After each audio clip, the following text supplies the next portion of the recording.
जय हिंद दोस्तों।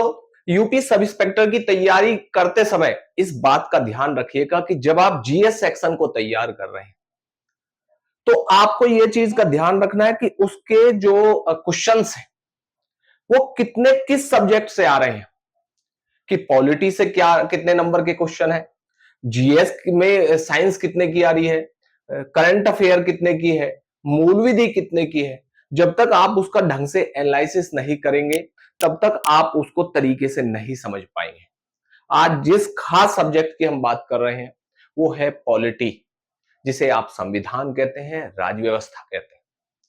दोस्तों एक बात आप ध्यान रखिएगा, जब इसके जीएस पैटर्न को आप समझते हैं तो आपने एक चीज का ध्यान रखा होगा कि प्रीवियस ईयर पेपर में पॉलिटी लगभग 15 से 16 सवाल आते हैं और 40 में से 15-16 सवाल मींस आपके 40% पॉलिटी से ही आ जाते हैं।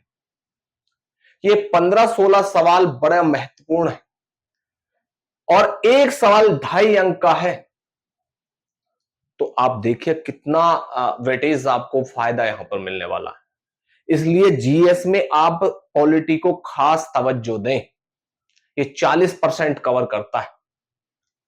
इस चीज का भी आपको ध्यान रखना है कि जब हम पॉलिटी को तैयार कर रहे हैं तो हमें रटना नहीं है। होता क्या है कि जब हम चीजों को रटते हैं तो वो चीजें हमारे पास स्थायी नहीं रहती। हमें रटना नहीं है, उसको समझना है, अंडरस्टैंडिंग बनानी है, कंसेप्ट को तैयार करना है, ताकि हम जब क्वेश्चन हल करें, क्योंकि पॉलिटी एक ऐसा सब्जेक्ट है जो रटने का नहीं है, उसके फैक्ट्स हैं, उसके तरीके हैं। मान लो उपराष्ट्रपति जी का चुनाव हुआ हुआ तो तरीका है उसका, कैसे कहां इसका किस अनुच्छेद में, किस आर संशोधन में कहां इसने त्याग पत्र दिया, किसको त्याग पत्र देता, वो तमाम एनालिसिस आपको देखने होंगे। तो रटने की चीजें नहीं है। तो आप इस बात का ध्यान रखिएगा कि जब भी पॉलिटी को करें तरीके से उसके कंसेप्ट करते चलें, तरीके से। मान लो निर्वाचन आयोग की बात है तो निर्वाचन आयोग के जितने भी कंसेप्ट हैं, जितने भी उसके तरीके हैं, वो सब तैयार कर ले। चाहे वो मूल अधिकार की बात करे, डीपीएस की बात करते, कर्तव्य की बात करे, कानूनों की बात करे, संविधान संशोधन की बात करे, अनुसूचियों की बात करे, हर एक पहलू को तरीके से तैयार करना होगा। आप एक चीज का ध्यान रखिएगा कि जब भी इसके तैयार कर रहे हो तो मूल रूप से जब आप पॉलिटी पर ध्यान रखेंगे तो इसके सब्जेक्ट में, इसके सिलेबस में इसने लगभग 12 पॉइंट्स को क्लियर किया है। और दोस्त 15-16 सवालों में इसके कुछ खास पॉइंट्स हैं, कुछ खास टॉपिक्स हैं, उन खास टॉपिक्स से ये सवाल उठाता है। जैसे मूल अधिकारों से ये 2 लगभग सवाल पूछ लेता है, नीति निर्देशक तत्व सवाल पूछ लेता है, केंद्र राज्य संबंध से सवाल पूछ लेता है, अनुसूची से सवाल पूछ लेता है, अखिल भारतीय सेवाओं से सवाल पूछ लेता है। तो हमें हर पहलू का तरीके से ध्यान रखना होगा। अब हम एक एक करके इसके जो सिलेबस है, जो उसका इन्होंने पॉइंट्स दिए हैं, उन पर हम परिचर्चा करेंगे। सबसे पहला संविधान का उद्देश्य, नंबर 2 मौलिक अधिकार, थर्ड नीति निर्देशक तत्व, फोर्थ मूल कर्तव्य। तो जब इस तरीके से ये पॉइंट्स आप समझते हुए चलें कि जब संविधान के उद्देश्य की बात करें तो उद्देशिका में क्या क्या है, किस संशोधन में उद्देशिका का संशोधन हुआ, किस वाद के अनुसार ये लागू है, तो हर एक पहलू को आपको देखना हो। उसके बाद जब आप मौलिक अधिकारों की बात करें तो कितने अधिकार हैं, किस अनुच्छेद में, एक एक को तरीके से तैयार करते हुए चले।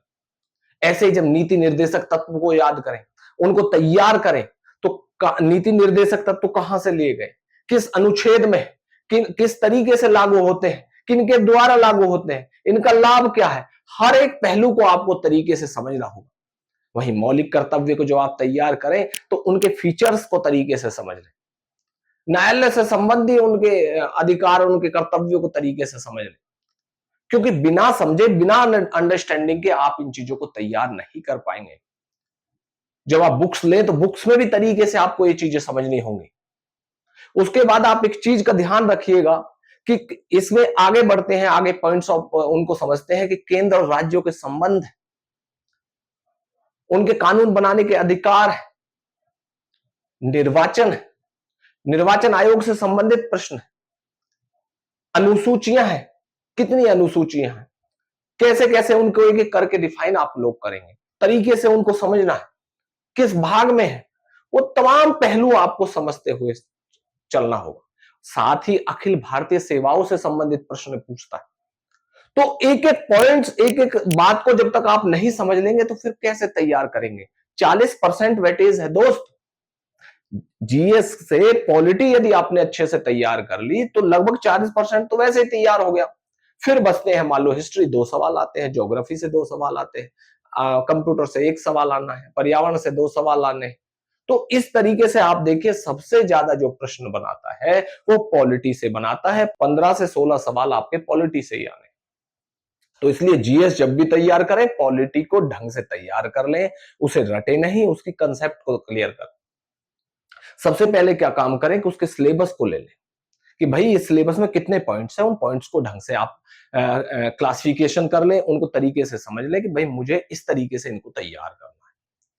एक मानक बुक ले लें और पीवाईक्यू साथ में रखते हुए सिलेबस और पीवाईक्यू और वो बुक्स को तैयार कर जाएं कि भाई मैंने संविधान का उद्देश्य तो उसमें कितने कितने क्वेश्चंस हैं, पीवाईक्यू में कौन किस स्तर का इसमें से पूछ रहा है, किस वाद की बात कर रहा है, बेरुवाड़ी वाद है या संविधान संशोधन से संबंधित कोई प्रश्न आता है तो उसे कहां से उठा रहा है।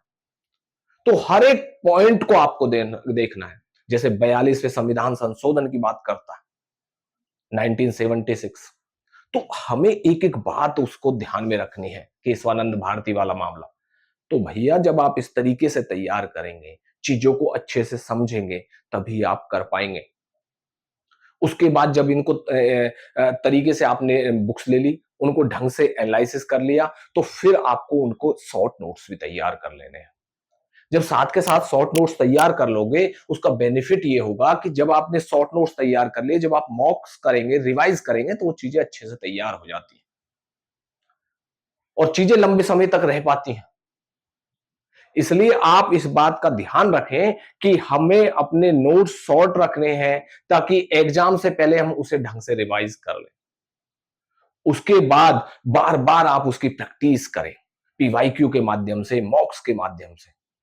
और दोस्त जब भी आप मॉक लगाएं तो इस बात का ध्यान रखें कि कहीं हम ऐसा मॉक तो नहीं लगा रहे जो हमको डिमोरलाइज कर रहा है, कहीं ऐसा मौका तो नहीं लगा रहे हैं कि हम उस दिन में उससे ही अपसेट हो जा रहे हैं और जो हमने डेली टारगेट तय किया कि हम इतना सिलेबस कर लेंगे या इतने क्वेश्चन तय कर लेंगे, तो उससे अपसेट आप हो गए। तो ऐसा नहीं करना, एक मानक स्टैंडर्ड के मॉक लगाने हैं, दिन में एक मॉक लगाना है, उसको तरीके से एनालिसिस करना है, तरीके से उसको रिवाइज करना है, उसकी वैल्यू एडिशन साथ में करनी है कि भाई मैं गलत कर रहा हूं। मान लो आप पॉलिटी का ही एक पॉइंट ऑफ लीजिए कि आप मान लो पॉलिटी के आपने 15 सवालों को देखा या 16 सवालों को देखा, तो उसमें देखा कि मेरा गलत कहां से हो रहा है, कि क्या मेरा संविधान उद्देशिका से गलत हुआ, क्या मेरा मौलिक अधिकार मौलिक कर्तव्य से गलत हुआ, या मेरा जो है मौलिक जो केंद्र राज्य संबंध है उससे गलत हुआ, अनुसूचियों से गलत हुआ। तो गलत हो रहा है तो हो कहां से रहा, इस बात का भी विशेष ध्यान आप रखें। और जब जहां गलती आपको पता लगे कि मैं इस पॉइंट ऑफ व्यू में गलती कर रहा हूं, उसी पॉइंट को उठाना है और अपने जो बुक्स में जो आपने शॉर्ट नोट्स बनाए उसमें वैल्यू एडिशन करते चले जाइए, कुछ भी तो दिक्कत नहीं है। बस ध्यान ये रखना है कि मुझे अच्छे से रिवाइज कर लेना है, अपना टाइमली सिलेबस कवर कर लेना है और पॉलिटी जो जीएस का विशेष सब्जेक्ट है उस पर विशेष ध्यान रखना है। मैं ये नहीं कह रहा कि केवल आपको पॉलिटी करनी है, मैं ये कह रहा हूं कि क्वेश्चन ज्यादा है, नंबर वेटेज ज्यादा है, इसलिए उस पर विशेष ध्यान देना है। साथ ही आपको मूल विधि, हिस्ट्री, ज्योग्राफी, पॉलिटी, करंट, इन पर भी ध्यान रखना है दोस्त, लेकिन तवज्जो इसको थोड़ा सा ज्यादा देना है। तो इस तरीके से आप ढंग से तैयार करें, पेपर से पहले उसको अच्छे से तैयार कर ले, रिवीजन कर ले, अच्छे से अपने कंसेप्ट कर ले और इस बार आपको दरोगा बनने से कोई नहीं रोक सकता। Best of luck.